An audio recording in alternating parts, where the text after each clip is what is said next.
Okay guys, so for today's vlog, ang gagawin po natin is itong Mitsubishi Adventure. So makikita nyo, lubog po yan. Tapos nakalitaw yung cladding. Tapos medyo bumaluktot po yung ano niya, yung kanyang bumper. So ngayon, as per inspection natin, bali yung pinaka door post po nito is bumaluktot. So kailangan natin siyang ilabas and then lalateruin natin maigi pati itong bumper para may align natin. So balik alas kapit yung mangyayari po dito. Guys, ito naman po yung yung hood ng ating Adventure. So kung makikita nyo, ayan nakita nyo, faded na po siya. So usually, ang sinasuggest po natin dito is stripin po natin para gawa ng yung ilalim niya is ma-refresh po natin kasi in a way expired na po yung ilalim niya. So, okay guys, kakalasin na muna natin yung mga bumper at saka yung mga sidings para masimulan na natin i-repairin o lateruin yung Adventure.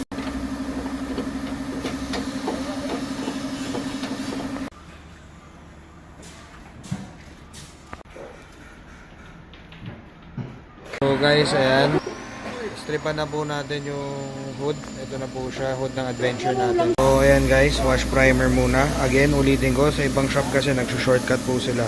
So instead of wash primer, nirerektahan kagad nila ng anti-corrosion. So mali po yun. Ito naman is anti-corrosion na yan, nakikita nyo. So i-cure lang natin to ng tamang curing time, and then after nun pwede na tayo makapag-primer din kulay.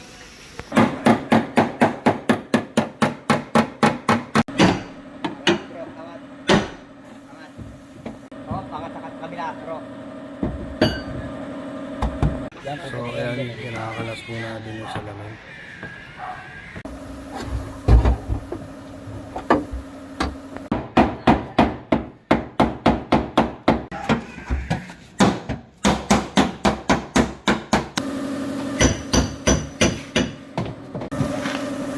Medyo sa dulo mo pala rin.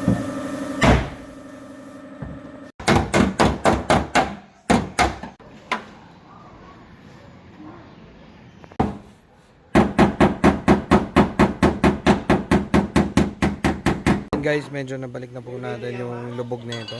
So i-fit na lang ulit natin mamaya yung para yung mga alignment niya pati yung mga ilaw. So ayan, nakalas na rin natin yung salamin yan. Ayan guys, nagpa-primer na tayo. May nabula lang tayo ng konti, pero ayan, makikita nyo buo na po yung quarter panel ng Adventure natin. So ayan guys, pupondo na tayo ng kulay. So ito naman yung cladding natin guys, yung Adventure natin. Medyo ininita natin yan, tsaka may konting gasgas kasi. So ininita natin yan para medyo mag-fit siya na maayos dun sa ating quarter panel. So guys, ito na po yung ating hood ng ating Adventure. Bale, ayan, after natin makure ng ilang araw yung pinaka anti-corrosion natin. So ngayon nakapag-primer na tayo. So i-cure na lang ulit natin to bago natin bugahan ng pondo tsaka isarado. So guys, after ng pondo natin, first layer tayo ng top coat. So makikita nyo, makapag-do tayo mag-top coat, pulido, tsaka hindi tipid sa materials. So okay guys, second application tayo. Second layer tayo ng top coat guys.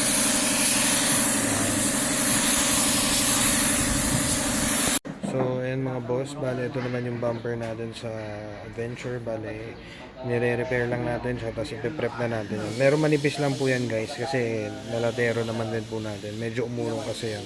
So ayan, after nating ma-cure, pinupondohan na natin siya ngayon. So bale gina-car wash na natin, tapos baba. So makikita nyo, ito na yung ating quarter panel, tapos yung cladding na pinturahan na rin natin pati yung bumper.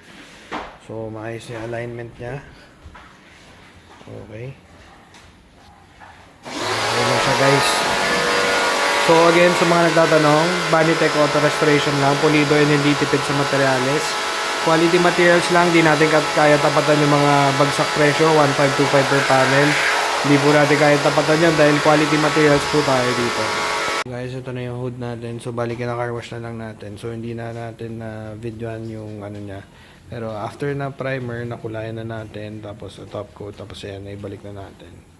So, P19 yung hood, yung color code na ito.